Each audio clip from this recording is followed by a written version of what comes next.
नमस्कार प्रेक्षक C news Pune वृत्तदर्शनमध्ये आपले स्वागत। आज 26 जून 2024। गेले 2 दिवस पुण्यामध्ये मोठ्या प्रमाणात पाऊस आला आणि त्यामुळं धरणं पूर्ण भरली, त्याच्यातनं काही पाण्याचा विसर्ग केला आणि नद्यांना पूरही आला। पण पाटबंधारे खातं, पुणे महापालिका, जिल्हाधिकारी कार्यालय आणि सामान्य नागरिक संस्था संघटना यांच्यामध्ये कोणताही समन्वय नसल्यामुळे नदीकाठच्या घरांमध्ये पाणी गेलं आणि नागरिकांचा त्या ठिकाणी त्रास सहन करावा लागला। नागरिकांनी हा त्रास सहन केला, परंतु त्याचबरोबर त्यांच्या अनेक दैनंदिन गरजेच्या वस्तूही त्यामध्ये नष्टप्राय झाल्या।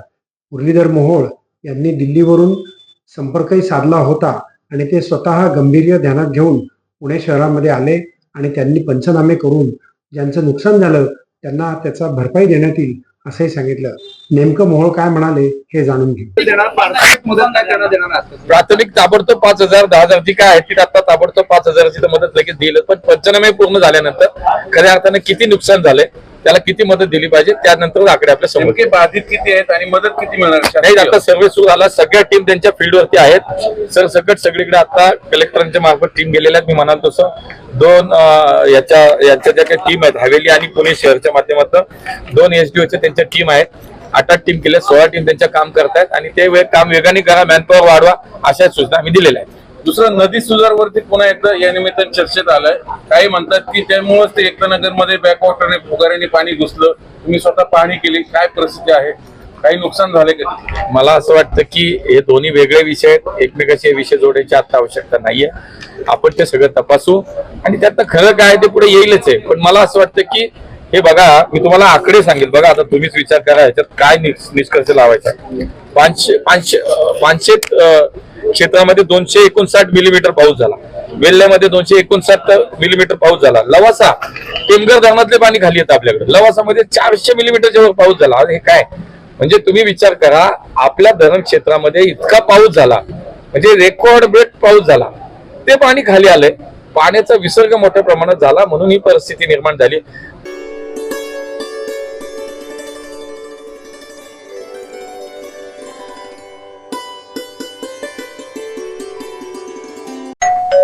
अहो उठा ना, ऑफिसला नाही का जायचं? अगं मला आज फ्रेशच वाटत नाही, काही करायची इच्छाच नाही। अहो मग तुम्ही आजपासूनच न्यू युनायटेड फार्मसीचे गुड मॉर्निंग चूर्ण घेणं सुरू करा। अपचन, मलावरोध, बद्धकोष्ठ, आम्लपित्त आणि पोटाच्या तक्रारींवर खात्रीशीर आयुर्वेदिक उपाय गुड मॉर्निंग चूर्ण। 35 वर्षांपासून सगळ्यांच्या पसंतीचे गुड मॉर्निंग चूर्ण औषधांच्या प्रत्येक दुकानात मिळते।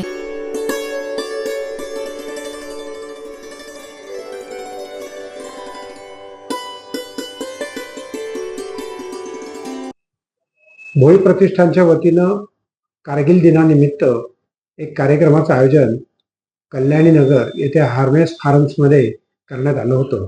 त्यावेळेला कर्नल राय यांचाही सन्मान यावेळेला करण्यात आला। त्या युद्धामध्ये भारतातले अनेक चांगले जवान हुतात्मा झाले, त्याचं दुःख आजही त्यांच्या मनात आहे असं प्रतिपादन त्यांनी केलं। हर कोई बच्चा लेने तरह होना चाहिए। अरे नहीं, ये पुनेरी पगड़ी पगड़ी है है, पूना वालों की हाँ, पहचान है। ऐसे। अरे वाह, ये हो गई ना बात।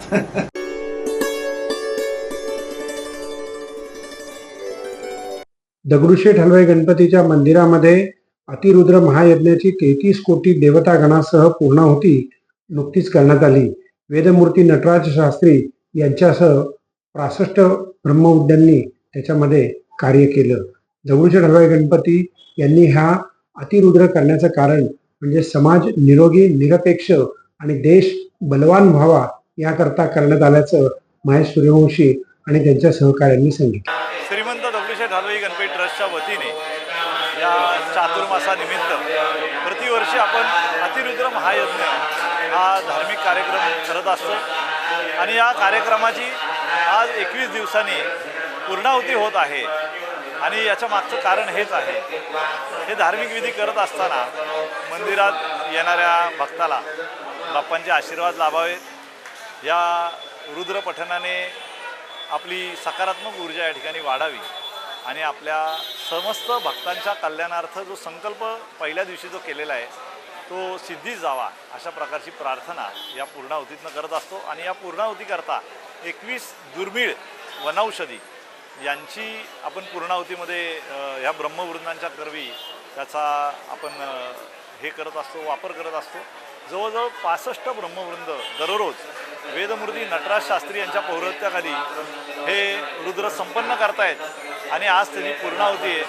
आणि या जवळजवळ 111 जे कलश या ठिकाणी मांडले आहेत त्याच्यामध्ये जे जल भरलं आहे देशातल्या विविध नद्यांमधनं आलेलं हे जल आहे. आणि हे जल 21 दिवस रुद्राच्या मंत्रांनी हे अभिमंत्रित झालेलं आहे.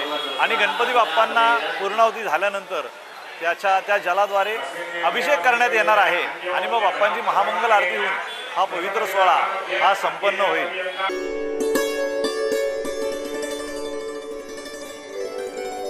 नमस्कार प्रेक्षको, सी नाईस पुणे वृत्तदर्शन संपादकीयमधून मी संपादक डॉक्टर शैलेश गुंजाळ. पुणे शहरातला पाऊस, त्याच्या देशभरच्या टेलिव्हिजनवरती आलेल्या बातम्या, वर्तमानपत्रात आलेल्या बातम्या, प्रिंट मीडियाच्या बातम्या, या सगळ्या पाहिल्यानंतर पुणे शहरामध्ये काहीतरी मोठ्या प्रमाणात हाहाकार झालाय असा समजून एकमेकांच्या नातेवाईकांकडे चौकशीला सुरुवात झाली. परिस्थिती तशीच होती, परंतु ती नियंत्रणात होती. त्यामध्ये नदीपात्रामध्ये धरणातून जो विसर्ग करण्यात आला त्याचा समन्वय पुणे महापालिका, पाटबंधारे खातं, कलेक्टर कार्यालय आणि आपत्ती व्यवस्थापन यांनी एकमेकांमध्ये लिंक नसल्यामुळे ही परिस्थिती ओढावली गेली. पाऊस दरवर्षीच येतो.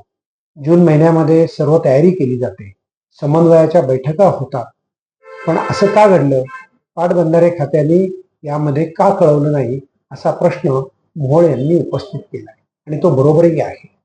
जर या पद्धतीची सगळी सिच्युएशन दिसती आपल्याला तर अलर्टनेस हा महत्वाचा भाग आहे. आणि हेच आपल्याला प्रशिक्षणामध्ये शिकवलं जातं की संभाव्य वस्तुस्थिती परिस्थिती येणार आहे अशी चिन्ह जर दिसत असतील तर त्याची तयारी अगोदरच करायला पाहिजे. पण तसं झालेलं आपल्याला दिसत नाही. ह्याला कारण जनमताचा प्रशासनावरती आणि प्रशासनावरती राजकीय निवडून आलेल्या व्यक्तिमत्वांचा प्रभाव फारसा नाही, त्याचा धाक नाही जो असायला हवा. प्रेक्षको, यापुढे महानगरपालिकेचे आपल्याला निवडणूक करायची आहे, आपल्याला विधानसभेची निवडणूक करायची आहे. आणि ती करत असताना आपल्याला उमेदवार देताना खणखणीत उमेदवार देणं ही आता तुमची माझी जबाबदारी आहे. आता बास झालं आमचं चेष्टा, टिंगल, कुटाळी टवाळी करण्याचा विषय. परंतु आता आम्हाला एक चांगलं, स्वच्छ आणि प्रामाणिक असं नेतृत्व आणि त्याच पद्धतीचं आपल्याला सत्ता चालवणारी व्यक्तिमत्व निवडून द्यायची आहे. तेव्हा पुणे वृत्तदर्शन पाहत राहा दररोज याच ठिकाणी याच वेळेला. नमस्कार.